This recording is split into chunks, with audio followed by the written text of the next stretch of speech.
Assalamualaikum warahmatullahi wabarakatuh. Alhamdulillah. Alhamdulillahilladzi anzala ala abdihil kitaba wa lam yaj'al lahu iwaja qayyima. Qayyiman liyunzira ba'san syadidan min ladunhu wa yubashshiral mu'minin alladhina ya'maluna as-solihati anna lahum ajran hasana. Asyhadu an la ilaha illallah wahdahu la syarikalah wa asyhadu anna Muhammadan abduhu wa rasuluhu la nabiyya ba'dah. Allahumma salli wa sallim wa barik ala sayyidina Muhammadin wa ala alihi wa ashabihi wa ajbaihi ajma'in. Amma ba'du. Pemirsa TV One yang dimuliakan oleh Allah Subhanahu wa taala. Islam datang di Indonesia tidak sekonyong-konyong datang dari tanah Arab, tetapi Islam datang di Indonesia pasti ada yang membawa. Ada sebuah sejarah yang banyak dilupakan oleh kita sebagai orang Islam yang berada di Indonesia. Sebelum Islam datang di Indonesia, Indonesia yang dikenal dengan tanah Nusantara, tanah yang berbagai macam tanah Nusantara, tanah yang subur dan makmur, itu banyak dikuasai oleh raja-raja daripada kerajaan Hindu dan Buddha. Satu ketika ada seorang ulama besar bernama Hasanuddin bin Yusuf Ja'far Shadiq, keturunan dari Zainal Abidin, keturunan dari baginda Rasulullah Muhammad SAW. Satu malam Maulana Hasanuddin bin Yusuf Ja'far Shadiq ini bermimpi berjumpa dengan Rasulullah Muhammad. Dan dikatakan oleh Rasulullah, la tabqa minan nubuwah ar-ru'yatus shalihah. Tidak ada yang tersisa daripada kenabian, yaitu kecuali tidak ada yang tersisa dari kenabian. Salah satunya adalah mimpi-mimpi yang baik. Mimpi-mimpi yang benar itu adalah ilmu-ilmu kenabian yang masih ada hingga saat ini. Pemirsa TV One yang dirahmati oleh Allah Subhanahu wa taala. Maulana Yusuf Hasanuddin bin Yusuf Ja'far Shadiq bermimpi berjumpa dengan baginda Rasulullah Muhammad SAW di dalam tidurnya. Dan dalam hadis lain Rasulullah bersabda, "Man ra'ani fil manami faqad ra'ani." Siapa orang yang bermimpi berjumpa aku di dalam tidurnya, maka itu benar, sesungguhnya aku yang datang. Apa mimpi yang disampaikan ketika berjumpa dengan Rasulullah? Maulana Hasanuddin bin Yusuf Ja'far Shadiq ini diperintahkan oleh baginda Rasulullah Muhammad untuk berdakwah, menyebarkan ajaran agama Islam di tanah Nusantara. Berangkatlah atas perintah Rasulullah Muhammad menyampar ke wilayah Malaka, yang notabene di wilayah Malaka atau Champa ini sudah tersebar Islam di sana, dan membawa seorang murid, putri daripada Kesultanan Islam di daerah Champa Malaka yang bernama Nyai Mas Ratu Subang Larang. Nyai Mas Ratu Subang Larang ini adalah wanita yang solihah, penghafal Al-Quran. Jika Al-Quran berjumlah ada 6.666 ayat. Jika Al-Quran berjumlah 6.666 ayat. Ada 114 surah, ada 30 juz, diawali dengan suratul Fatihah dan diakhiri dengan surah An-Nas. Maka Nyai Mas Ratu Subang Larang ini adalah wanita yang terbaik membaca Al-Qur'annya, yang terbaik bacaan Qur'annya, murattal Qur'annya terbaik. Dia adalah penghafal Al-Qur'an yang merupakan daripada asas dan kitab suci umat Islam. Lalu dibawa oleh Maulana Hasanuddin bin Yusuf Ja'far Shadiq, Nyai Mas Ratu Subang Larang ini ke wilayah daerah pesisir Kerawang. Lalu membuat sebuah masjid. Nah, masjid ini adalah asas Islam yang pertama kali dibangun oleh Maulana Hasanuddin bin Yusuf Ja'far Shadiq untuk menyebarkan ajaran agama Allah Subhanahu wa taala. Maka masjid ini disebutkan di dalam Al-Qur'an, innama ya'muru masajidallah. Siapa orang yang memakmurkan masjid, membuat masjid, membangun masjid, maka dia akan dibangunkan oleh Allah istana di surga. Maka ini juga salah satu momen di bulan Rajab, Bulan Rajab disebutkan sebagai bulannya Allah. Inna Rajab syahrullah. Karena di bulan Rajab Allah memperjalankan seorang hambanya Rasulullah Muhammad SAW dari Masjidil Haram ke Masjidil Aqsa, dari masjid ke masjid. Ini ada pesan penting daripada Allah Subhanahu wa taala untuk memakmurkan masjid. Pemirsa TV One yang dirahmati oleh Allah Subhanahu wa taala. Membangun pesantren, mendirikan masjid, mempunyai beberapa santri, salah satunya adalah Nyai Mas Ratu Subang Larang ini. Seorang wanita penghafal Al-Quran yang bacaan Qurannya enak. Lalu terdengar oleh raja-raja penguasa di tanah Jawa dan sekitarnya, di wilayah Nusantara, jika di Kerawang ada wanita cantik, seorang santri yang bagus bacaan Qurannya syahdu. Jika Nyai Mas Ratu Subang Larang membaca Al-Quran, maka yang mendengarnya pasti akan tertarik dengan bacaan Al-Qurannya. Terdengarlah oleh raja-raja, jika di Kerawang ini ada santri yang cantik, termasuk terdengar oleh raja dari Pajajaran, yaitu Prabu Siliwangi. Hadirin pemirsa TV One yang dirahmati oleh Allah Subhanahu wa taala. Begitu mendengar ada wanita cantik di tanah Kerawang, raja-raja dari zaman dulu, memang seorang raja punya hak mereka untuk mencari wanita-wanita cantik untuk dijadikan sebagai permaisuri di dalam kerajaannya.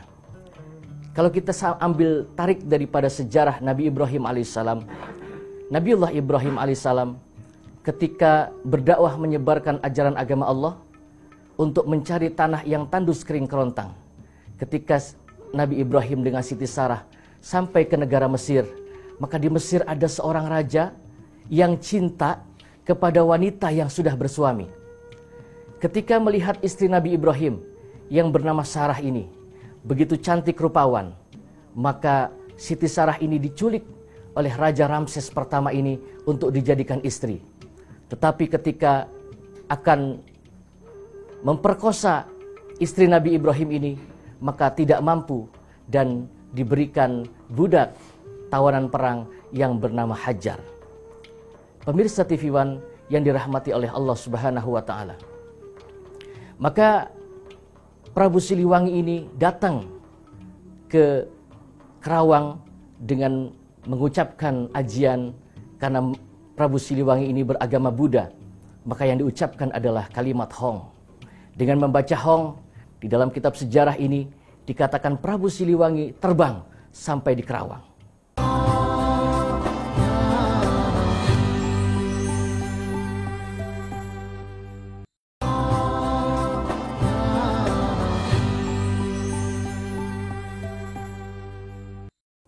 Begitu sampai di Kerawang, Prabu Siliwangi menyampaikan niat dan maksudnya untuk melamar seorang putri cantik, santri daripada Maulana Hasanuddin bin Yusuf Ja'far Shadiq yang bernama Nyai Mas Ratu Subang Larang ini, menyampaikan dengan mengetok bilik, dengan mengetok pondok Nyai Mas Ratu Subang Larang. Nyai keluar. Nyai Mas Ratu Subang Larang sebagai wanita solehah keluar dan bertanya, "Anda siapa?" Prabu Siliwangi menjawab, "Saya adalah Prabu Siliwangi, Raja Pajajaran." "Perlu apa engkau datang kemari, wahai Prabu?" Prabu Siliwangi menjawab, "Aku perlunya kemari untuk melamar engkau. Akan aku jadikan sebagai permaisuri di dalam kerajaan Pajajaran. Mau tidak mau, kamu harus mau." Sebagai wanita yang solehah, Nyai Mas Ratu Subang Larang menjawab dengan kalimat, "Kakang Prabu, jikalau engkau memang ingin meminang aku, jikalau engkau ingin menjadikan aku sebagai permaisuri di kerajaan Pajajaran, boleh saja. Saya hanya seorang wanita. Siapapun yang melamar saya, pasti akan saya turuti. Saya mau, tapi saya punya permintaan. Satu permintaan yang harus kamu turuti." Prabu Siliwangi berkata, "Apa yang kau minta, wahai putri yang cantik?" Nyai Mas Ratu Subang Larang berkata, "Aku hanya meminta satu daripada kamu." Prabu Siliwangi menimpali lagi, "Apa yang kau minta? Apakah kau minta emas? Tidak. Kau minta intan? Tidak. Permata? Tidak. Lalu apa yang kau minta? Aku hanya minta syarat. Sebagai mas kawin engkau menikah denganku. Aku hanya minta syarat engkau mengabulkan permintaanku. Aku minta engkau membawakan sebuah kalung. Kalung apa, Nyai? Kalungnya itu aku minta kalung lintang kerti berjajar 100.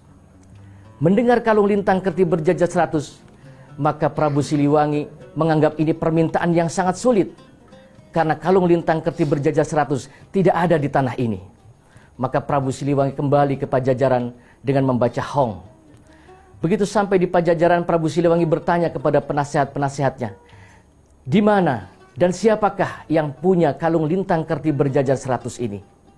Ada salah satu penasihat yang menjawab bahwa kalung lintang kerti berjajar 100 ini adanya di tanah Arab. Tanpa pikir panjang, Prabu Siliwangi langsung terbang membaca Hong. Biidnillah, biqudratillah, atas izin Allah Subhanahu wa Ta'ala, Prabu Siliwangi disampaikan oleh Allah di tanah Arab. Pemirsa TV One yang dirahmati oleh Allah Subhanahu wa Ta'ala, jika Allah sudah punya kehendak, jika Allah sudah punya kemauan, maka tidak ada yang bisa menghalangi kehendak dan kemauan Allah Subhanahu wa Ta'ala. Begitu tersadar di tanah Arab, Prabu Siliwangi melihat di sampingnya ada seorang tua yang sedang membaca tasbih. Orang tua itu membaca tasbih, tasbihnya terbuat dari batu yang berwarna putih. Diputar tasbihnya, orang tua itu berucap, La ilaha illallah, La ilaha illallah. Melihat itu, Prabu Siliwangi melihat tasbih yang dibaca oleh orang tua itu, yang diputar itu. Tasbihnya terbuat dari batu yang berwarna putih. Terkena pancaran sinar rembulan, maka tasbih itu menyala bagaikan bintang yang jumlahnya ada 100. Pemirsa TV One yang dirahmati oleh Allah, apa yang dimau oleh Nyai Mas Ratu Subang Larang? Bintang berarti cahaya, kerti untuk mengekarkan di dalam hati. Yang diinginkan oleh Nyai Mas Ratu Subang Larang adalah keimanan Prabu Siliwangi agar mau seorang raja yang tersohor ini mau masuk Islam. Tetapi dalam falsafah Islam, maka Islam bisa sukses di tanah Nusantara. Para wali-wali Allah bisa sukses di tanah Nusantara karena penyebaran Islam tidak menggunakan kekerasan, tidak ada radikalisme, tidak dengan menggunakan pemaksaan. Maka Nyai Mas Ratu Subang Larang punya prinsip la ikraha fid din. Qad tabayyana rusydu minal ghayyi faman yakfur bittaghuti wa yu'min billahi faqad istamsaka bil urwatil wuthqa. Tidak ada paksaan di dalam beragama. Tidak boleh kita memaksa orang untuk masuk agama Islam. Pemirsa TV One yang dirahmati oleh Allah Subhanahu wa Ta'ala. Lalu Prabu Siliwangi mencoba untuk mengambil tasbih yang dibaca oleh orang tua itu. Begitu dipegang, Prabu Siliwangi terjatuh karena merasa sakti dirinya. Dipegang lagi, jatuh lagi. Orang tua itu tersadar bahwa di sampingnya ada orang yang menginginkan tasbihnya. Lalu berkata, wahai orang yang ada di sampingku, siapakah engkau? Prabu Siliwangi berkata, aku adalah Prabu Siliwangi, raja dari kerajaan Pajajaran. Perlu kamu apa datang ke sini? Prabu Siliwangi menjawab, perlu saya datang kemari untuk mengambil itu, kalung bintang kerti yang berjajar 100. Bolehkah aku mengambil itu? Orang tua tadi menjawab, kamu manusia bangsa apa? Dan kamu orang manusia beragama apa? Prabu Siliwangi menjawab, aku manusia beragama Buddha. Oh, orang Buddha tidak boleh pegang ini. Maka Prabu Siliwangi bermohon kepada orang tua itu, aku mohon agar engkau menyerahkan kalung lintang kerti berjajar 100 itu, agar aku bisa melamar Nyai Mas Ratu Subang Larang, akan aku jadikan sebagai permaisuri di dalam kerajaan Pajajaran. Orang tua tadi menjawab, boleh. Kau boleh memiliki kalung ini. Kau boleh memiliki tasbih subhan ini. Tapi ada syarat yang harus kamu lakukan. Prabu Siliwangi menantang. Syarat apa yang harus aku lakukan agar aku mendapatkan kalung lintang kerti berjajar 100 itu? Orang tua tadi berkata, syaratnya tidak sulit dan sangat mudah. Oke, jika demikian aku mau syaratnya. Baik, jika kau mau wahai Prabu Siliwangi, maka mari mendekat. Prabu Siliwangi mendekat. Maka orang tua tadi memegang tangan Prabu Siliwangi. Ini syaratnya mudah. Ikuti ucapan saya. Orang tua tadi berucap, asyhadu an la ilaha illallah wa asyhadu anna Muhammadar Rasulullah. Diikuti oleh Prabu Siliwangi, asyhadu an la ilaha illallah wa asyhadu anna Muhammadar Rasulullah. Prabu Siliwangi membaca syahadat, otomatis Prabu Siliwangi masuk ke dalam agama Islam, menjadi orang Islam. Alhamdulillahirabbil alamin. Pemirsa TV One yang dirahmati oleh Allah Subhanahu wa taala. Ini adalah merupakan sejarah penting yang tidak boleh kita lupakan. Karena jikalau Prabu Siliwangi tidak beragama Islam, maka pernikahan dengan Nyai Mas Ratu Subang Larang yang nanti akan menurunkan yang disebut dengan Syarif Hidayatullah Sunan Gunung Jati, bagaimana hukumnya? Maka ini yang perlu kita jabarkan, yang harus kita ketahui. Jangan pernah kita melupakan sejarah. Jangan kita belajar sejarah-sejarah yang lain, kita bahkan melupakan sejarah tanah air kita sendiri.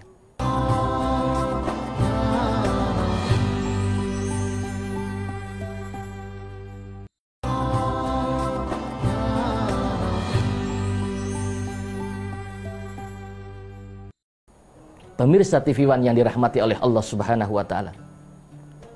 Begitu sudah menjadi Islam, menjadi Muslim, maka diserahkanlah tasbih itu kepada Prabu Siliwangi. Begitu akan kembali ke tanah Karawang dengan membaca hong, maka hongnya sudah tidak mempan. Hongnya sudah tidak bisa berfungsi lagi. Kata orang tua tadi, kamu sudah jadi orang Islam, rubah seluruhnya. Karena ketika seorang yang sudah membaca 2 kalimat syahadat, kafirnya 70 tahun sekalipun, kafirnya 100 tahun sekalipun, jikalau dia bersyahadat kembali kepada ajaran agama Allah Subhanahu wa taala, maka sesungguhnya dosa-dosa masa lalunya ditutup oleh Allah Subhanahu wa taala. Pemirsa TV One yang dirahmati oleh Allah Subhanahu wa taala. Lalu Prabu Siliwangi diajarkan oleh orang tua tadi, jangan kau membaca hong, ganti dengan kau membaca Bismillahirrahmanirrahim.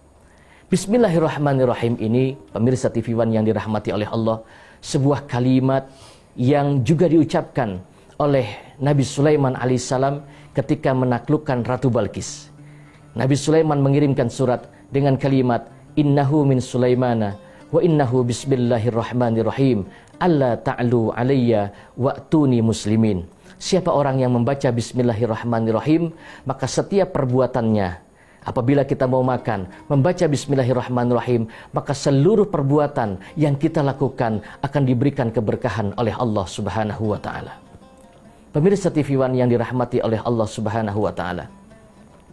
Lalu diajarkan membaca bismillah.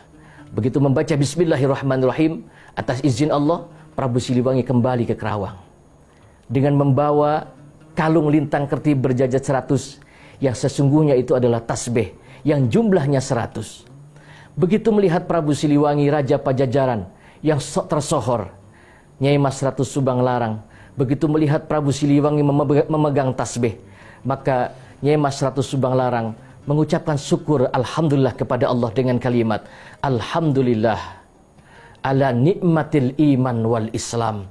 Segala puji bagi Allah. Terima kasih ya Allah, Engkau telah menjadikan Prabu Siliwangi menjadi orang Islam.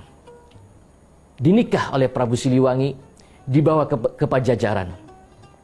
Sampai Pajajaran memiliki 3 putra. Yang pertama bernama Raden Walang Sungsang. Yang kedua bernama Nyai Mas Ratu Rara Santang. Yang ketiga bernama Pangeran Sengara. Walang Sungsang dengan Rara Santang hidup di dalam kerajaan Pajajaran, dididik oleh ibunya yang seorang penghafal Quran, seorang hafidul Quran, dididik dengan pendidikan agama. Maka di dalam kehidupan kita, yang mampu mendidik anak-anak bukan suami, yang mampu mendidik anak-anak bukan ayahnya. Ayah bertugas untuk mencari nafkah, tapi anak-anak dididik oleh ibunya. Karena sejak di dalam kandungan, seorang ibu diperintahkan oleh Allah untuk mendidik anak-anaknya dengan kalimat doa. Ini diajarkan oleh Allah Subhanahu wa taala di dalam Al-Qur'an. Falamma taghasyaha hamalathu hamlan khafifan famarat bih. Falamma asqalat da'allaha rabbahuma la in ataitana salihan lanakunanna minasyakirin. Allah mengajarkan kepada Nabi Allah Adam alaihissalam Ketika Ibunda Hawa hamil, apa yang Allah ajarkan? Falamma taghasyaha hamalathu hamlan khafifan famarrat bih. Ketika ibu Hawa hamil, maka Allah perintahkan kepada Nabi Allah Adam alaihissalam untuk mendoakan yang ada di dalam kandungan ibu Hawa dengan doa-doa yang terbaik. Agar apa? Agar kelak anak yang keluar nanti, anak yang dilahirkannya nanti, dijadikan oleh Allah sebagai anak-anak yang soleh dan solehah. Kenapa? Penting punya anak soleh. Anak yang dididik dengan pendidikan agama. Karena anak yang soleh adalah anak yang mampu mengangkat harkat derajat orang tuanya. Anak-anak yang soleh adalah anak yang mampu mengangkat derajat orang tuanya. Orang tuanya yang seharusnya masuk ke dalam neraka, tapi anaknya menjadi anak yang soleh, anaknya menjadi anak yang solehah, maka orang tuanya punya jaminan mendapatkan surganya Allah Subhanahu wa Ta'ala. Pemirsa TV One yang dirahmati oleh Allah Subhanahu wa Ta'ala, di dalam sejarah itu, Walang Sungsang dengan Rara Santang hidup di dalam kerajaan dengan pendidikan ibunya. Lama-kelamaan berguru, diajarkan Al-Quran, diajarkan tentang Allah, diajarkan tentang keimanan. Lama-lama Prabu Siliwangi, Raja Pajajaran ini kembali kepada kebiasaan lamanya, kembali kepada adat kebiasaan lamanya. Maka Walang Sungsang dengan Rara Santang lari ke wilayah tanah Cirebon, bertemu dengan Syekh Datul Kahfi, berangkat haji ke Baitullah. Pulang kembali haji, Walang Sungsang beralih nama menjadi Syekh Abdullah Iman. Rara Santang dinikah oleh gubernur Mesir bernama Sultan Abdullah bin Sultan Hud min Bani Israel, punya putra bernama Syarif Hidayatullah, menjadi raja di kerajaan Cirebon dan menjadi Sultanul Aulia, pimpinan para wali songo yang disebut dengan Sunan Gunung Jati, yang berjuang menyebarkan ajaran agama Allah Subhanahu wa Ta'ala. Ini bersumber daripada perjuangan para ulama-ulama yang menyebarkan ajaran agama Islam dengan tidak ada kekerasan, dengan tidak menggunakan radikalisme, tetapi dengan kelemah lembutan, dengan rahmatan lil alamin. Pemirsa TV One yang dirahmati oleh Allah Subhanahu wa Ta'ala, maka di dalam kehidupan kita, hati-hati, anak-anak kita bisa menjadi musuh. Maka musuh yang terberat di dalam kehidupan kita ini adalah keluarga kita sendiri. Ayah bisa jadi musuh, anak-anak bisa jadi musuh, keluarga juga bisa jadi musuh. Yang menjadi musuh Rasulullah Muhammad, pamannya sendiri. Yang menjadi musuh Nabi Nuh alaihissalam, istri dan anaknya sendiri. Begitupun di dalam kehidupan kita. Maka kita bentengi anak-anak kita, keluarga kita dengan pendidikan agama, dengan keimanan, agar anak-anak kita tidak menjadi musuh. Bukan hanya musuh di dunia, bahkan yang terberat menjadi musuh di akhirat kelak.